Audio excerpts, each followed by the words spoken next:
ప్రధానాంశాలు చూద్దాం. ప్రజా తీర్పును విపక్షాలు అవమానిస్తున్నాయన్న సీఎం. ఓటుతో బుద్ధి చెప్పినా తప్పు తెలుసుకోవట్లేదని వ్యాఖ్య.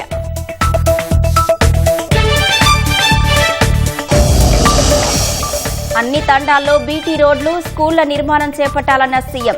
మరో 20 ఏళ్లు పేద ప్రజలకే సేవ చేస్తానన్న రేవంత్ రెడ్డి.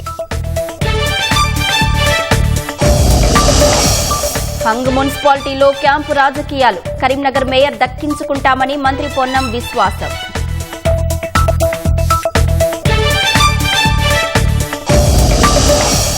మున్సిపల్ పీఠాల కోసం కాంగ్రెస్ అరాచకాలు చేస్తోందన్న కేటీఆర్. కౌన్సిలర్లు, కార్పొరేటర్లను ప్రలోభాలకు గురి చేస్తోందని మండిపాటు. ఢిల్లీలో ఈ నెల 16 నుంచి ఇండియా ఏఐ సమ్మిట్ సదస్సుకు హాజరు కానున్న 20 దేశాల అధినేతలు.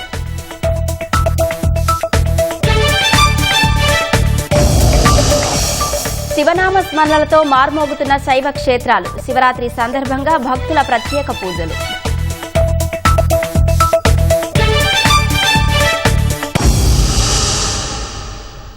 ప్రజా తీర్పును అవమానించేలా విపక్ష నేతలు మాట్లాడుతున్నారని సీఎం రేవంత్ రెడ్డి మండిపడ్డారు. ప్రజలు ఎప్పుడైనా వివేకంతోనే ఓటు వేస్తారని, నేతలు మాత్రం తమ తప్పును తెలుసుకోవడం లేదన్నారు.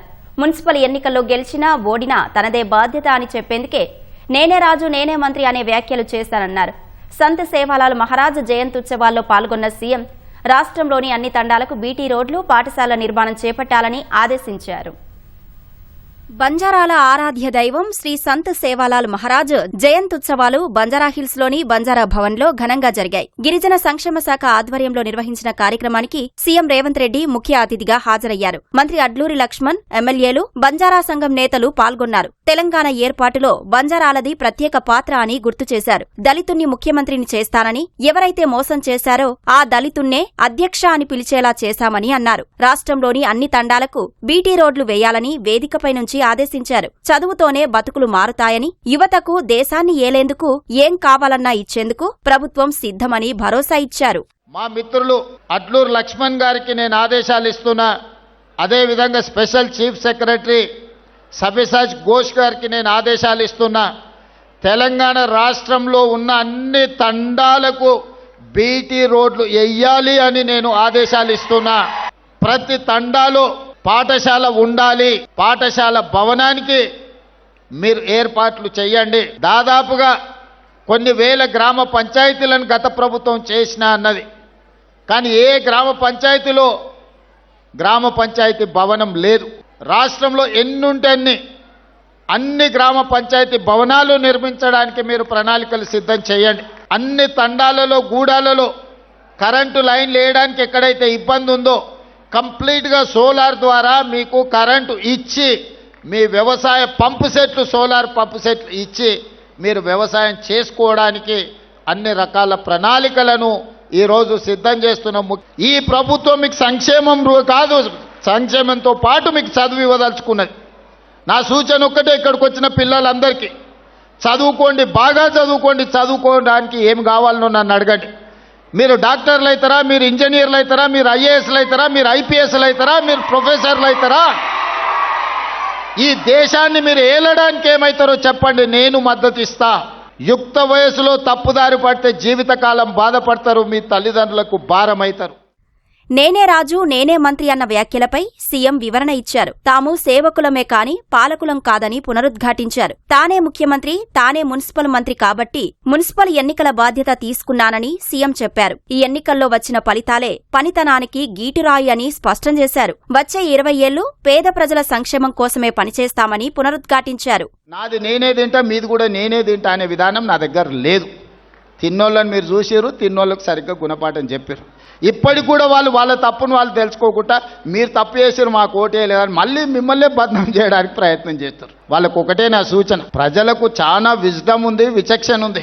ఎప్పుడు ఏ నిర్ణయం తీసుకోవాలనో ప్రజలకు తెలుసు. నేను గెలిచినా నువ్వు ఓడినా అది ప్రజా నిర్ణయమే. ఒకవేళ నువ్వు గెలిచి నేను ఓడినా ప్రజలు దాన్ని సందర్భానుసారంగా ఇస్తున్న తీర్పు.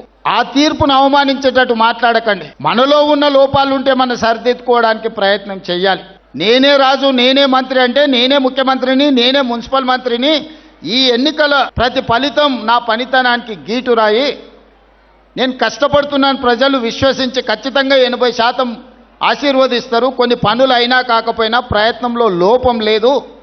మా వాడు నిజాయితీగానే పనిచేస్తున్నాడు, మా కోసమే పనిచేస్తున్నాడని పేదలు నమ్ముతారని నేను చెప్పినా. ఎన్నికల కంటే ముందు 2 రోజుల ముందు నేను ప్రెస్ మీట్ పెట్టి క్లియర్గా చెప్పిన, 12 ఏళ్ళకి ఏం తీర్పిస్తారు, 10 ఏళ్ళకి ఏం తీర్పిస్తారు, 2 ఏళ్ళ పరిపాలనకి ఏం తీర్పిస్తారో మీ విచక్షణను వాడి మీరు తీర్పియండి అని చెప్పి ప్రజలకు విజ్ఞప్తి చేసిన. దాని ప్రకారం ఈరోజు 85 నుంచి 90% ఫలితాలు అనుకూలంగా వచ్చినాయి.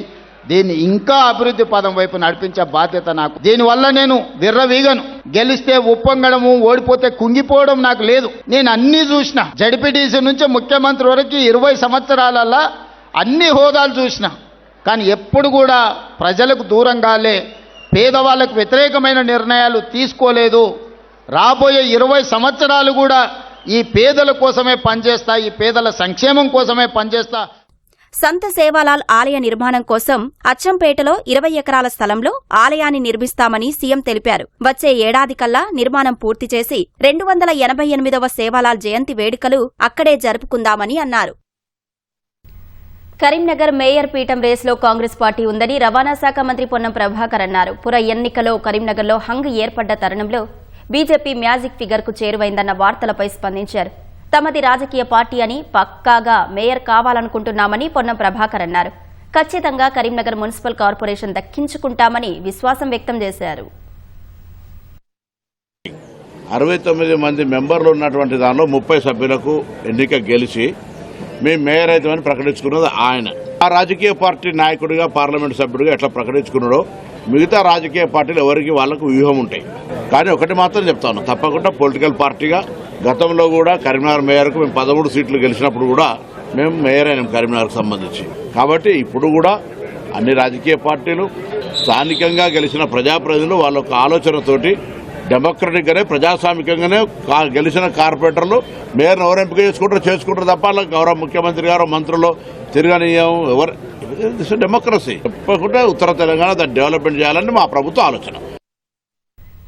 ఏఐసీసీ సెక్రటరీ సవాంగ మంత్రి అడ్లూరితో టి జీవన్ రెడ్డి సమావేశమయ్యారు. జగిత్యాల మున్సిపల్ పీఠంపై జీవన్ రెడ్డితో మంత్రి లక్ష్మణ్ సవాంగ చర్చలు జరిపారు.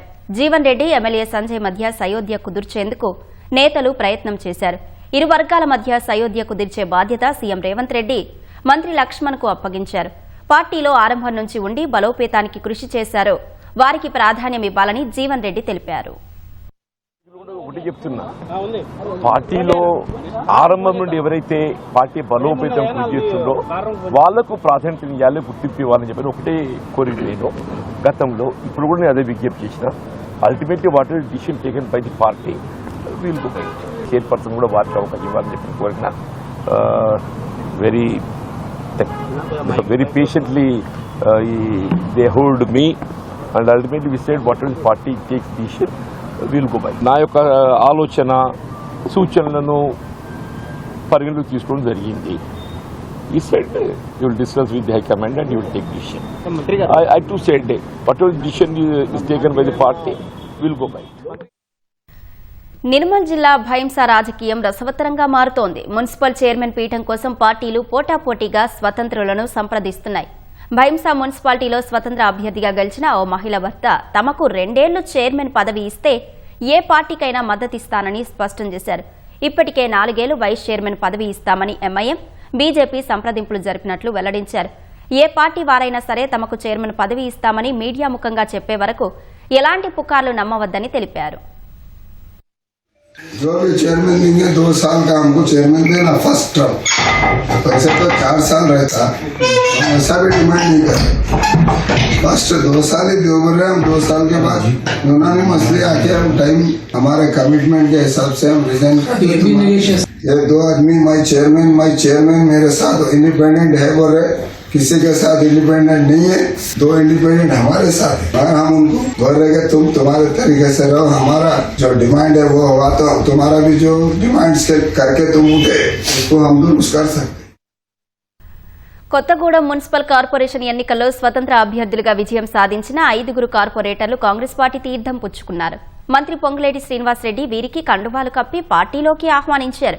పార్టీలో చేరిన వారిలో 1వ డివిజన్ కార్పొరేటర్ సీరపు సుగుణ, 13వ డివిజన్ కార్పొరేటర్ తలుగు శాంత, 34వ డివిజన్ కార్పొరేటర్ బట్టు విజయలక్ష్మి, 42వ డివిజన్ కార్పొరేటర్ దున్నపోతుల మణి, 48వ డివిజన్ కార్పొరేటర్ ధర్మసోతు నరేష్ ఉన్నారు. ప్రభుత్వ అభివృద్ధి సంక్షేమ పథకాలకు ఆకర్షితులమై తాము కాంగ్రెస్ పార్టీలో చేరినట్లు వారు తెలిపారు.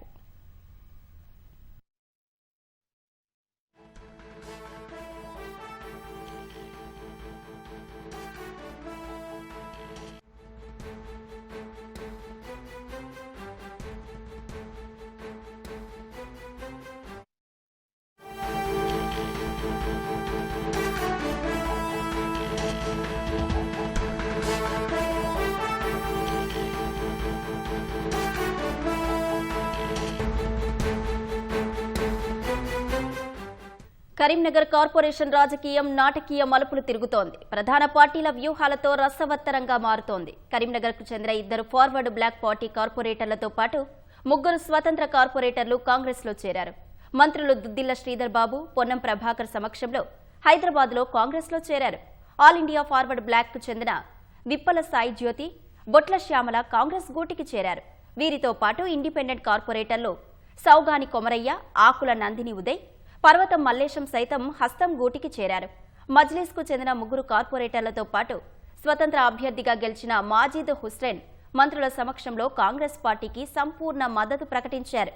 ఈ సందర్భంగా కాంగ్రెస్ పార్టీలో చేరిన కార్పొరేటర్లు మాట్లాడుతూ కరీంనగర్ అభివృద్ధి కాంగ్రెస్ ప్రభుత్వంతోనే సాధ్యమవుతుందని బలంగా నమ్ముతున్నామని పేర్కొన్నారు. అభివృద్ధి కాంక్షించి కాంగ్రెస్ పార్టీలో చేరినట్లు, కరీంనగర్ అభివృద్ధికి కాంగ్రెస్ ప్రభుత్వంతోనే సాధ్యమవుతుందని తెలిపారు. తాజా పరిణామాలతో కరీంనగర్ కార్పొరేషన్ మేయర్ పీఠం ఎవరికి దక్కుతుందనే ఉత్కంఠ సర్వత్రా నెలకొంది.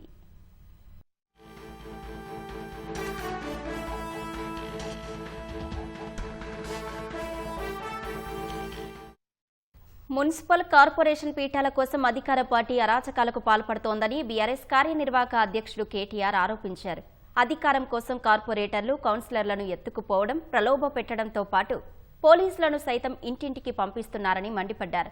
తెలంగాణ భవన్లో సంత్ సేవాలాల్ మహారాజ్ జయంతి వేడుకల్లో పాల్గొన్న కేటీఆర్ పూలమాల వేసి నివాళులర్పించారు. హంగు వచ్చిన 34 మున్సిపాలిటీలో 10 నుంచి 12 స్థానాలు బీఆర్ఎస్ ఖాతాలో పడతాయని కేటీఆర్ విశ్వాసం వ్యక్తం చేశారు. కొత్తగూడెంలో సిపిఐ మీద ఏం ఒత్తిళ్లు పనిచేశాయో తెలియదన్న కేటీఆర్ సింగరేణిలో కాంగ్రెస్, బీజేపీ దోపిడిని అరికట్టేందుకు ఖచ్చితంగా పోరాడతామని స్పష్టం చేశారు.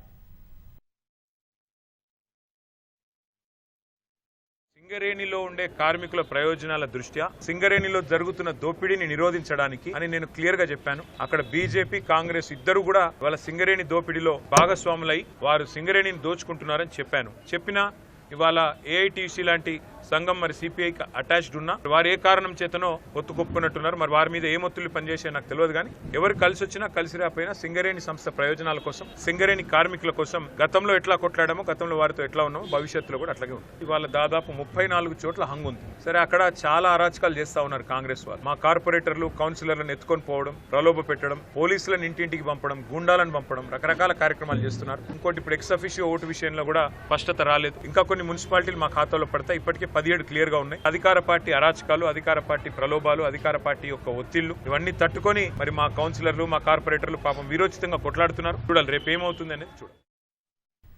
కాంగ్రెస్ తప్పులను బహిర్గతం చేయడంలో బీఆర్ఎస్ విఫలమైందని జాగృతి అధ్యక్షురాలు కల్వకుంట్ల కవిత అన్నారు. తెలంగాణ జాగృతి కార్యాలయంలో సంత్ సేవాలాల్ వేడుకలు ఘనంగా నిర్వహించారు. అనంతరం సంత్ సేవాలాల్ చిత్రపటానికి పూలమాళ్లు వేసి నివాళులర్పించారు. బీఆర్ఎస్, బీజేపీ పొత్తుకు మున్సిపల్ ఎన్నికలు తొలిమెట్టు అని ఆమె స్పష్టం చేశారు. మున్సిపల్ ఎన్నికల్లో ఏఐఎఫ్ఈ జాగృతికి చెందిన 40 మంది అభ్యర్థులను ప్రజలు గెలిపించారన్నారు. గద్వాల జిల్లా వడ్డేపల్లి మున్సిపాలిటీలో గెలిచిన కౌన్సిలర్లతో సమావేశమై రాత్రికి రాత్రే పార్టీలో చేర్చుకున్నారని, ప్రజాస్వామ్యంలో ప్రతిపక్షం లేకుండా చేస్తున్నారని అన్నారు. కనీసం ఈ రాష్ట్రంలో ప్రతిపక్షం ఉండొద్దా? అసలు 1 సీటు 2 సీట్లు వస్తే కూడా మీకు బోల్డెన్ సీట్లు వచ్చినాయి, 70-80 వచ్చినాయి. అంటే ఇదేం ప్రజాస్వామ్యం నాకు అర్థమైతలేదు. కాంగ్రెస్ కార్యకర్తలారా, మీరు ఆలోచన చేయండి. మీ పార్టీ సీఎం మిమ్మల్ని కలవకుండా పక్క పార్టీ వాళ్ళకి మాత్రం మర్యాద ఇచ్చి మొదటి రోజే కలిసి దండలేసి మీ అభివృద్ధికి నిధులు ఇస్తున్నామని చెప్తున్నారు. మరి మీ సంగతి ఏంది? మీరు ఓటర్లకు చెప్పిన మాటల సంగతి ఏంది? ఇట్లా చేసే బీఆర్ఎస్ వాళ్ళు అధికారం కోల్పోయారు. ఇట్లా చేసే ప్రతిపక్షాలు ఉండొద్దు, వేరే వాయిస్ ఉండొద్దు అని చెప్పి ఎక్కడ ఎవరున్నా బీఆర్ఎస్లో చేర్చుకొని ఆనాడు ప్రజలకు వెగటు పుట్టించారు. కాంగ్రెస్ కూడా అదే పనిలో పోతున్నది. ఇది కరెక్ట్ కాదు. హైదరాబాద్ నుంచి యాదగిరిగుట్ట వరకు 600 కోట్ల రూపాయలతో ఎంఎంటీఎస్ రైలును విస్తరించేందుకు కేంద్ర ప్రభుత్వం సిద్ధంగా ఉందని కేంద్ర మంత్రి కిషన్ రెడ్డి తెలిపారు. హైదరాబాద్లోని బర్కత్పుర లక్ష్మీ నరసింహస్వామి అఖండ జ్యోతి రథయాత్రను ఆయన ప్రారంభించారు. ఈ యాత్ర 32 ఏళ్లుగా కొనసాగుతోందన్నారు. రాష్ట్ర ప్రభుత్వం భూసేకరణ పూర్తి చేసి తమకు అప్పగిస్తే ఎంఎంటీఎస్ 2వ ఫేజ్ పనులు ప్రారంభిస్తామన్నారు.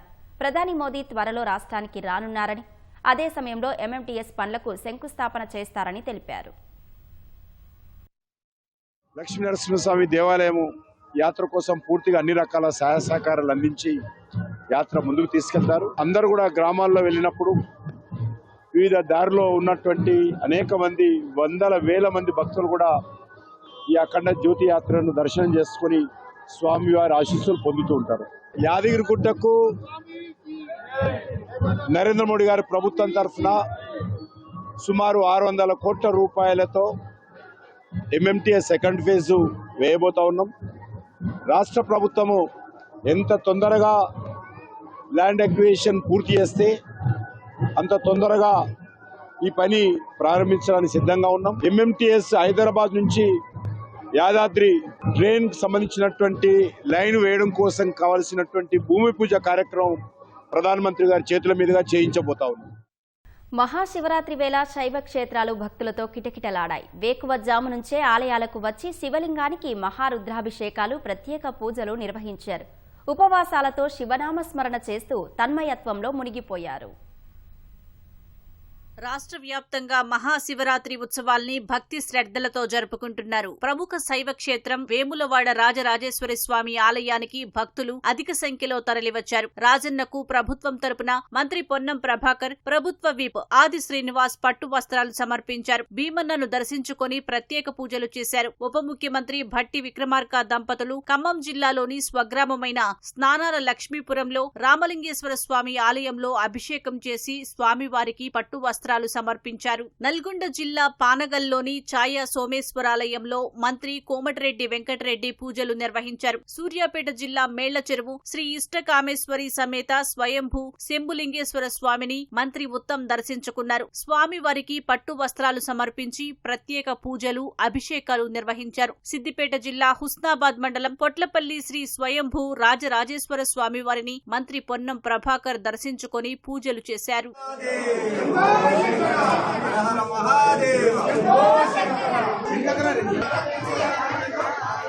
యాదగిరిగుట్ట లక్ష్మీ నరసింహస్వామి అనుబంధాలయమైన శివాలయంలో పర్వతవర్ధిని సమేత రామలింగేశ్వర స్వామి కళ్యాణం ఘనంగా నిర్వహించారు. వరంగల్ 1000 స్తంభాల ఆలయానికి భక్తులు తరలివచ్చారు. హనుమకొండలోని సిద్దేశ్వర స్వామి దేవాలయానికి భారీగా వచ్చిన భక్తులు కుటుంబ సమేతంగా సిద్దేశ్వరుణ్ణి దర్శించుకుంటున్నారు. ములుగు జిల్లాలోని ప్రపంచ ప్రఖ్యాత రామప్ప ఆలయంలో రామలింగేశ్వర స్వామిని దర్శించుకుని ప్రత్యేక పూజలు నిర్వహించారు. సంగారెడ్డి జిల్లా జురాసంగం కేతకి సంగమేశ్వర ఆలయం శివస్వాములు ఇరుముడితో తరలివచ్చి దీక్ష విరమణ చేశారు. ఆలయ ప్రాంగణంలోని అమృతగుండంలో స్నానాలు చేసి కేతకి సంగమేశ్వరుణ్ణి దర్శించుకుని మొక్కులు చెల్లించుకున్నారు. జగిత్యాల జిల్లా వెలగటూరు మండలం కోటిలింగాల్లోని కోటేశ్వర స్వామి దర్శనానికి వేలాది మంది భక్తులు తరలివచ్చారు. భారీగా వచ్చిన భక్తులతో గోదావరి నదీ తీరం కిటకిటలాడింది. ధర్మపురి పుణ్యక్షేత్రంలోని రామలింగేశ్వర స్వామి, అక్కపెళ్లి రాజేశ్వర స్వామి ఆలయాలకు భక్తులు పోటెత్తారు. కరీంనగర్ జిల్లా హుజురాబాద్ లోని ప్రతాపవాడ శివాలయంలో శివరాత్రి ఉత్సవాలు వైభవంగా జరుగుతున్నాయి. భక్తులు స్వామివారికి లింగార్చన, అభిషేకాలు చేశారు. మెదక్ జిల్లా ఏడుపాయల వనదుర్గా భవానీ మాతకు శివరాత్రి సందర్భంగా ఆలయ అర్చకులు విశేష అలంకరణ చేశారు. భక్తులు మంజీరా నదిలో పుణ్యస్నానాలు ఆచరించి అమ్మవారి దివ్య మంగళ రూపాన్ని కనులారా వీక్షించి తన్మయత్వం చెందారు. 3 రోజుల పాటు జరిగే మహాశివరాత్రి జాతరను మెదక్ ఎమ్మెల్యే మైనంపల్లి రోహిత్రావు జ్యోతి ప్రజ్వలన చేసి ప్రారంభించారు. నాగర్ కర్నూలు జిల్లా సోమశిల శ్రీకాశీల పుణ్యక్షేత్రానికి భక్తులు పెద్ద ఎత్తున తరలివచ్చారు. నల్లమలలోని సప్తనదుల సంగమం కృష్ణానదిలో పుణ్యస్నానాలు ఆచరించి శ్రీ లలితా సోమేశ్వర స్వామిని దర్శించుకుని మొక్కులు చెల్లించుకున్నారు. జయశంకర్ భూపాలపల్లి జిల్లాలోని పవిత్ర పుణ్యక్షేత్రమైన శ్రీ కాళేశ్వర ముక్తీశ్వర స్వామి ఆలయానికి భక్తులు తరలివచ్చారు. త్రివేణి సంగమంలో పవిత్ర స్నానాలు ఆచరించి గోదావరి తీరంలో సైకత లింగాలు ఏర్పాటు చేసి పూజలు చేశారు. గోదావరి నదిలో దీపాలు వదిలారు. మహబూబాబాద్ జిల్లా కురవిలో శ్రీ భద్రకాళి సమేత వీరభద్రస్వామి జాతర వైభవంగా జరుగుతోంది. మంచిర్యాల జిల్లా జైపూర్ మండలం వేలాలగట్టు మల్లన్న సన్నిధిలో భక్తులు మల్లన్నకు పట్నాలు వేసి బోనాలు సమర్పించారు. గట్టు మల్లన్న స్వామిని మంత్రి వివేక్ వెంకటస్వామి దంపతులు దర్శించుకొని ప్రత్యేక పూజలు నిర్వహించారు. మహాశివరాత్రి సందర్భంగా హైదరాబాద్ లోనూ ఆలయాలు శివ నామస్మరణతో మార్మోగాయి. సనత్ నగర్ లోని 7 టెంపుల్స్ శివాలయాన్ని మాజీ మంత్రి సనత్ నగర్ ఎమ్మెల్యే తలసాని శ్రీనివాస్ యాదవ్ దర్శించి పూజలు నిర్వహించారు. దిల్సుఖ్ నగర్, ఆర్కేపురం, కర్మన్ ఘాట్ లోని పలు శివాలయాలు భక్తులతో కిటకిటలాడాయి. వనస్థలీపురంలోని శ్రీ భ్రమరాంబిక సమేత మల్లికార్జున స్వామి ఆలయంలో స్వామివారిని స్వహస్తాలతో తాకే అవకాశం కల్పించారని భక్తులు ఆనందం వ్యక్తం చేశారు. సంగారెడ్డి జిల్లా బీరంగూడ శ్రీ భ్రమరాంబిక మల్లికార్జున స్వామి వారిని సినీ నటుడు మంచు మనోజ్ దంపతులు దర్శించుకున్నారు. ఆలయ అధికారులు వారికి తీర్థ ప్రసాదాలు అందజేశారు. రంగారెడ్డి జిల్లా శంకర్పల్లిలోని మరకత శివాలయంలో భక్తులు అభిషేకాలు నిర్వహించారు. సికింద్రాబాద్ లోని రాణిగంజ్లోని లాలాగుడి శివాలయంలో భక్తులు తరలివచ్చి స్వామివారికి అభిషేకాలు నిర్వహించారు. ఆర్టిఫిషియల్ ఇంటెలిజెన్స్ రంగంలో భారతీయులకు మరిన్ని అవకాశాలు కల్పించడమే లక్ష్యంగా రేపటి నుంచి ఈ నెల 20 వరకు జరగనున్న ఇండియా ఏఐ ఇంపాక్ట్ సమ్మిట్ 2026కు సర్వం సిద్ధమైంది. ఢిల్లీలోని భారత్ మండపం, సుష్మా స్వరాజ్ భవన్, అంబేద్కర్ సెంటర్లో సదస్సు నిర్వహించనున్నారు. ఇండియా ఏఐ ఇంపాక్ట్ సమ్మిట్ 2026తో పాటు ఇండియా ఏఐ ఇంపాక్ట్ ఎక్స్పోను కూడా కేంద్రం నిర్వహించనుంది. ఈ ఎక్స్పోను ప్రధాని నరేంద్ర మోదీ సోమవారం ప్రారంభించనున్నారు. దేశంలో ప్రతి ఒక్కరికి టెక్నాలజీ చేరాలన్న ప్రభుత్వ సంకల్పాన్ని ఎక్స్పో చాటుతుందని కేంద్రం తెలిపింది. ఏఐ ఇంపాక్ట్ సదస్సుకు ప్రవేశం ఉచితమని కేంద్రం ప్రకటించింది. డిజియాత్ర లేదా సమ్మిట్ యాప్లోని క్యూఆర్ కోడ్ని స్కాన్ చేసి రిజిస్టర్ చేసుకోవచ్చని తెలిపింది. సదస్సుకు 2.5 లక్షల మందికి పైగా వస్తారనే అంచనాలతో ఏర్పాట్లు చేస్తున్నారు. దాదాపు 20 దేశాల అధినేతలు సదస్సుకు రానున్నట్లు అధికారులు తెలిపారు. ఫ్రాన్స్ అధ్యక్షుడు మేక్రాన్, బ్రెజిల్ అధినేత లులా డిసిల్వా, స్పెయిన్ అధ్యక్షుడు పెడ్రో, అబుదాబి క్రౌన్ ప్రిన్స్ రానున్నారు. భూటాన్, ఫిన్లాండ్, గ్రీస్, కజకిస్తాన్ ప్రధానులు హాజరు కానున్నారు. ఐరాస సెక్రటరీ జనరల్ ఆంటోనియో గుటెరెస్, దేశ విదేశాలకు చెందిన 40 ప్రముఖ కంపెనీల సీఈఓలు పాల్గొంటారని కేంద్ర ప్రభుత్వ వర్గాలు తెలిపాయి. ఇండియా ఏఐ ఇంపాక్ట్ సమ్మిట్ సదస్సులో 500 సెషన్లు జరుగుతాయని వెల్లడించాయి. 3250 మంది విజనరీ స్పీకర్లు, ప్యానెల్ మెంబర్లు ప్రసంగిస్తారని పేర్కొన్నాయి. ఏఐ ఇంపాక్ట్ సదస్సు భద్రతను కమాండ్ కంట్రోల్ సెంటర్ నుంచి పర్యవేక్షించనున్నట్లు ఢిల్లీ ట్రాఫిక్ విభాగం అదనపు కమిషనర్ దినేష్ గుప్తా చెప్పారు. అమెరికా, ఐరోపా సమాఖ్య, యూకేలతో భారత్ చేసుకున్న ఒప్పందాలపై కాంగ్రెస్ అగ్రనేత రాహుల్ గాంధీ ప్రజలను తప్పుదోవ పట్టిస్తున్నారని కేంద్ర హోంశాఖ మంత్రి అమిత్ షా ఆరోపించారు. గుజరాత్లోని గాంధీనగర్లో దేశ మొట్టమొదటి central bank digital currency CBDC ఆధారిత ప్రజా పంపిణీ వ్యవస్థను అమిత్ షా ప్రారంభించారు. అనంతరం జరిగిన సభలో మాట్లాడిన కేంద్ర మంత్రి రాహుల్ అబద్దాలను ప్రచారం చేస్తున్నారని మండిపడ్డారు. రైతులను తప్పుదారి పట్టిస్తున్నారని ఆగ్రహం వ్యక్తం చేశారు. వాణిజ్య ఒప్పందంలో వ్యవసాయం, పాడి పరిశ్రమలను కేంద్ర ప్రభుత్వం పూర్తిగా రక్షించిందని నొక్కి చెప్పారు. దేశాన్ని తప్పుదారి పట్టించడంలో కాంగ్రెస్కు సుదీర్ఘ చరిత్ర ఉందని ఎద్దేవా చేశారు. मित्रों, कांग्रेस सरकार और कांग्रेस का नेतृत्व हमेशा झूठ बोलकर जनता को गुमराह करता रहा। मुझे तो हंसी आती है, इस देश की पार्लियामेंट में कांग्रेस के शहजादे राहुल गांधी किसानों की बात करते हैं, वो गुमराह कर रहे हैं कि यूरोपियन यूनियन, इंग्लैंड, इसके साथ हुए जो एफटीए और अमेरिका के साथ हुई ट्रेड डील, ये दोनों के माध्यम से मोदी जी ने किसानों के हित को नुकसान पहुंचाया है। मैं राहुल गांधी जी को चैलेंज देना चाहता हूं, किसी भी मंच तय कर लो, भारतीय जनता पार्टी का युवा मोर्चे का अध्यक्ष आकर आपसे चर्चा कर लेगा नुकसान किसने किया है। मैं आज इस मंच से देश के किसानों को कहने आया हूं कि राहुल गांधी झूठ बोल रहे हैं। किसानों को पूर्णतया नरेंद्र मोदी जी ने सुरक्षित किया है, किसी को चिंता करने की जरूरत